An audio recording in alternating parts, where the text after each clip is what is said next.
Support comes from Mosby Building Arts, designing custom bathrooms that fit every personal style. More at callmosby.com. This is St. Louis on the Air from St. Louis Public Radio. I'm Elaine Cha.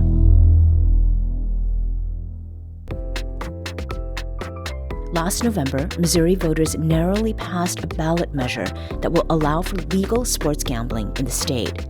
But the ability of Missourians to log on to DraftKings or FanDuel is going to take several more months.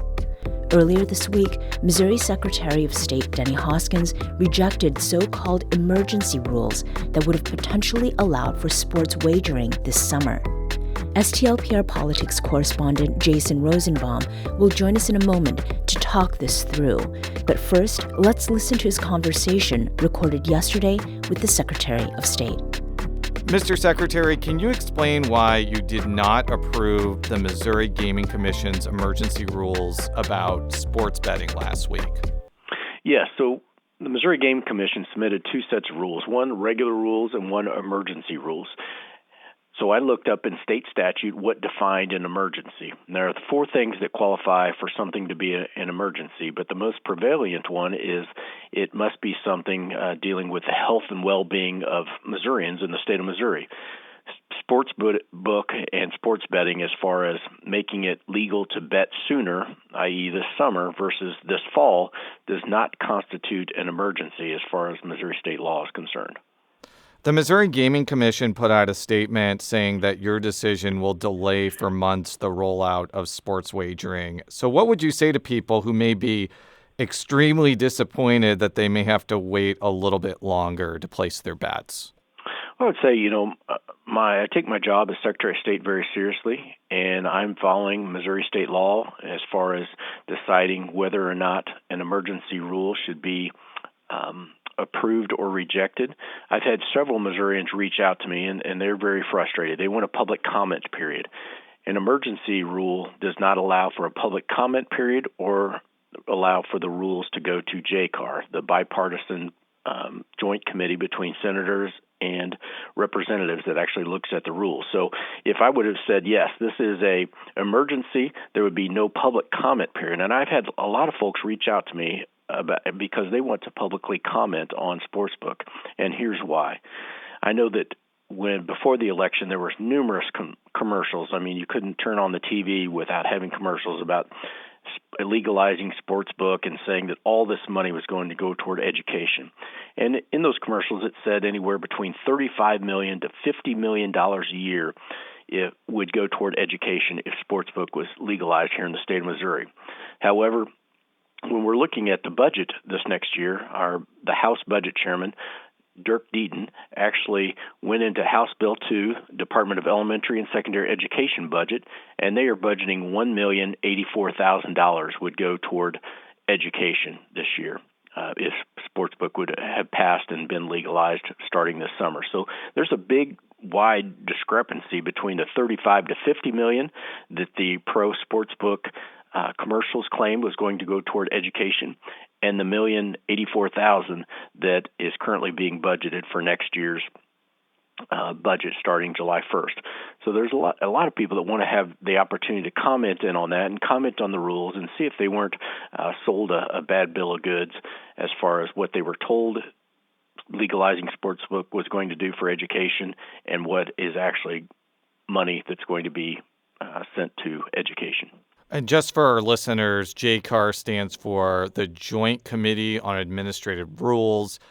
You mentioned this before, but this is basically a House and Senate committee that I think looks over various rules that are put forth by executive departments. Is that basically a good summary of what JCAR is? Yeah, that's a good summary. And even according to that state statute, there's even in there it says if I approve an emergency rule, then that can be challenged and sent to the Cole County Circuit Court. And because if someone says no, actually that's legalizing Sportsbook earlier, so multimillionaires can become billionaires sooner, and by implementing Sportsbook a couple months earlier, then they can actually sue for damages. And so, actually, I'm not only am I following state law, but I'm protecting the taxpayers and the Missouri Gaming Commission from possibly being sued if I would have approved the emergency rules when, according to the state law definition of an emergency rule, it wasn't actually an emergency. Now that the Gaming Commission's rules are going through the non-expedited process, can you walk us through how long that could take to reach its conclusion? Yeah, so during the normal process, which allows for public comment and goes through JCAR, which would not have been done if the emergency rules were in place, I would expect that there would probably be a fall launch of Sportsbook. I mean, Sportsbook was approved by the voters with a 50.05% of the vote, so it was about 50-50 actually. I mean, 49.95% of voters said that they did not want legalized Sportsbook here in the state of Missouri, which equated to about 3,000 votes statewide. So, the Missouri Gaming Commission has known that this passed since it was certified in December by the prior Secretary of State administration, and so they can continue to work on these rules, work on the application process. A lot of these casinos, they have already have Sportsbook in several other states. Not all the surrounding states of Missouri have Sportsbook. Oklahoma does not have Sportsbook, but many of them do and can go ahead. I mean, this isn't their first rodeo, so they know the process and procedures and the rules that should be passed and going through the normal review rule process. Do you have any power as Secretary of State to make wholesale changes to the rules that the Gaming Commission put forward? And is it possible that you could recraft them in a way that just makes it impossible to actually launch sports betting later this fall? No, my understanding is the power of the Secretary of State is to look at if an emergency rule is proposed, is to make sure that is actually an emergency as defined in state statute. So as far as going forward in the normal rulemaking process, I would have the same power as any other citizen here in the state of Missouri, where I can offer comments during the public comment period. We do administrative rules is actually under the Secretary of State's office, and so these rules under the normal rulemaking process will be published in the next issue of the Administrative Rule Book, which comes out, I believe, in mid-March. That's the next time. So they will be published that and go through that normal rulemaking process. So I think there's still a good chance that Sportsbook could become legalized and ready to go live here this fall, but it does not.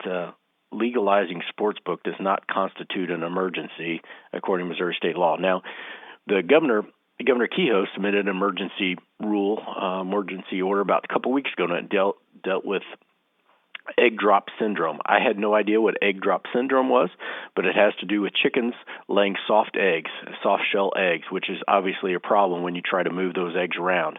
And so he issued an emergency executive order. Most certainly, when it comes to chickens and eggs, that was an emergency. It did have to do with the well-being of Missourians and the health and benefit of Missourians to see if we couldn't get egg drop syndrome eradicated sooner here in the state of Missouri, and by doing some testing procedures. And so I did approve that emergency rule because it was an actual emergency as defined by Missouri state law. So I don't have anything against Sportsbook, and in fact, if Sportsbook becomes live this next fall, I look forward to making a bet on the Kansas City Chiefs to win the Super Bowl in 2026. Well, I wanted to ask you about that because you are not a stranger to the topic of sports betting, as you often question the wisdom of legalizing sports betting without also legalizing video lottery terminals. Yes. Can you assure Missourians that there's no linkage between your very public advocacy on this issue and the emergency rules decision? No, there's I'm going to scrutinize any emergency rule that comes through my office, just as I took my oath to do, the oath of my office. Like I said, I take my duties as Secretary of State very seriously, and I am following state law that defines what an emergency is. And like I said, I'm also protecting taxpayer dollars to make sure that Missouri Gaming Commission or any other agency that submits an emergency rule doesn't get sued because it's not an emergency. This is not the first time emergency rules have caused a executive branch kerfluffle. Last year, Secretary of State Jay Ashcroft rejected emergency rules aimed at curtailing hemp-derived products, which sparked a very angry reaction from then-Governor Mike Parson. Now, I got a quote from Governor Kehoe's spokeswoman, which was a lot more measured. She says that you and the governor have a good working relationship. But do you expect this move to hurt efforts to work with the governor in the future, given that he was a very public supporter of the sports betting amendment when he was running in the general election? No, not at all. The Governor Kehoe and I have a good working relationship. In fact, we notified when this emergency rule was sent to us. I know he does not have control over the Missouri Gaming Commission, but when this emergency rule was sent to us and did our research, and we said that, hey, we are going to reject this. We first contacted the governor's office to let them know that if they wanted to withdraw this emergency rule and just have the regular rulemaking process, that was fine with us. And they said, no, they would just go ahead and let us reject the emergency rule. So Governor Kehoe is doing a great job. He's done a lot of good things, whether it's signed the emergency order on DEI in eliminating DEI in state government and trying to cut back on fraud and waste. And so I support Governor Kehoe on a lot of his endeavors. Will Governor Kehoe and I ever disagree? Yes, most certainly. We're going to disagree on some things, but I think he's doing a great job. And when we do have those disagreements, we will most certainly try and work through those beforehand. My last question for you, and I understand that you don't have a magic wand and can force the legislature to do whatever you want them to do, but is there anything on the emergency rules process that maybe you would like to see changed compared to where it is now, or do you think it's pretty much fine the way it is? I think the emergency rule process is fine the way it is. I think that it says in state statute what defines an emergency, which I'm sticking to. It also gives the legislature some buy-in as far as JCAR and letting them look at the different rules, which they would not have been able to do if it was declared an emergency to get sports betting legalized and live sooner. So I think the process works very well now. That's Missouri Secretary of State Denny Hoskins talking about the future of legal sports gambling in the state. He spoke with STLPR politics correspondent Jason Rosenbaum. And Jason joins me now. Jason, welcome back. Thank you for having me. So, Jason, can you explain why you wanted to talk with Secretary of State Denny Hoskins in the first place? If there's one issue in Missouri policy that transcends into the quote-unquote real world, it's sports betting. I know a lot of quote-unquote real people are very interested about when sports betting will be rolled out, and the fact that it was delayed a few months, I think, is going to interest and anger a lot of people. So rather than just go by written word, I wanted to talk with him directly, the secretary in particular. Was there anything he said that surprised you, Jason? Not really. I think his argument that having legal sports betting in the fall or the summer really isn't an emergency, I think that's a pretty compelling argument, even if you disagree with the outcome. His views on sports betting are not a secret. As we talked about in the interview, he is largely responsible for it not passing the legislature because he wanted to pair it with legalizing video lottery terminals. So nothing really surprised me, but it was interesting that his skepticism of sports betting remains now that he is a statewide official instead of a senator. Can you clarify, though, why it is that the Secretary of State is even involved in this process? I mean, we already know Missourians approved the amendment that made sports gambling legal. So the Missouri Gaming Commission, under the confines of this amendment, are allowed to issue rules setting up the process to essentially have sports betting function. And that's going to require a lot of things, including providing licenses to, casinos and sports venues, as well as 2 mobile apps, which will likely be FanDuel and DraftKings. And as we talked about in the interview, Like, you can do rules through the regular process and it takes a few months, or you can do it through emergency rules, which, again, in the amendment says they are authorized to do that. But again, if you look at the law, which I did, it really is specific that the emergency rules have to be dealing with a specific threat to, like, the public health or order or something like that. And, elections have consequences, and this Secretary of State gets to make the decision on whether an emergency is actually an emergency. Now, Hoskins is saying that his rejecting emergency rules, that it will allow for public input. So, public input on what exactly? Well, that's a good question. You can make an argument that there was public input. It was called the statewide election that narrowly passed this. But I do think in his view, it's important for the public to comment on the specific rules that are being put forth by the Missouri Gaming Commission. And if something could be changed to make sports betting more equitable or run smoother, and that comes from the public commenting on it, that will probably not be the worst outcome. Now, in your conversation, Hoskins said that the state is budgeting for sports gambling to generate just over $1 million for education. But if we think back, supporters of the amendment claimed that it would generate between $35 and $50 million for that purpose. Like, there's a gap there. I realize that there's often discrepancy, but why does that matter with what Hoskins is doing?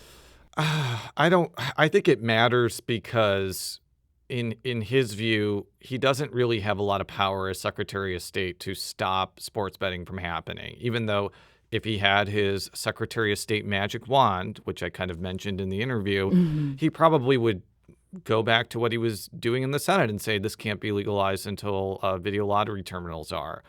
I think that this is just a way to provide people who have a lot of questions about whether sports betting will actually generate the money that was promised to talk about that directly. I don't know how much it's gonna actually raise. Like, it depends on how much people bet on sports, and it also depends on, like, how much money it's going to take to set up the program. And there's also some other things that will allow betting companies to deduct certain expenses as well. And very quickly, Jason, what are the next steps in this process? Well, there'll be public comment. And as the Secretary says, I think the goal is for the rules to be complete by the end of August or early September. And I think the hope is then that sports betting would be online in the fall. Jason Rosenbaum is STLPR's politics correspondent. Jason, as always, thanks for talking with us. Thank you.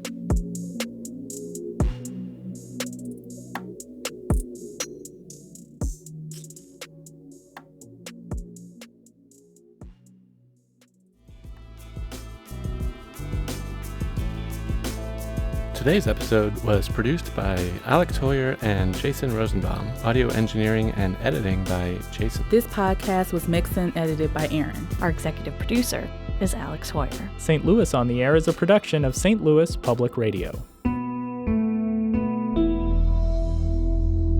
Understanding starts here. Do you find yourself regularly listening to episodes of St. Louis on the Air? Suggest us to a friend you think might enjoy our conversations. And leave us a review and rating on Apple Podcasts on the App Store. It's the simplest way to help people discover our show. Thanks. St. Louis Public Radio is a member-supported service of the University of Missouri St. Louis.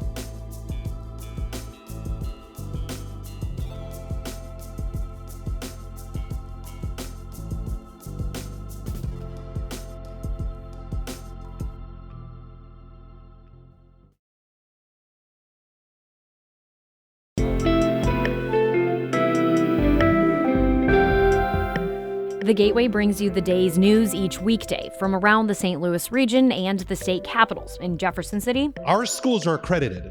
We don't need this bill. And Springfield. How many more years must pass before lawmakers see time is of the essence? I'm Abby Larico. Join me each weekday for The Gateway on the STLPR app or wherever you get podcasts.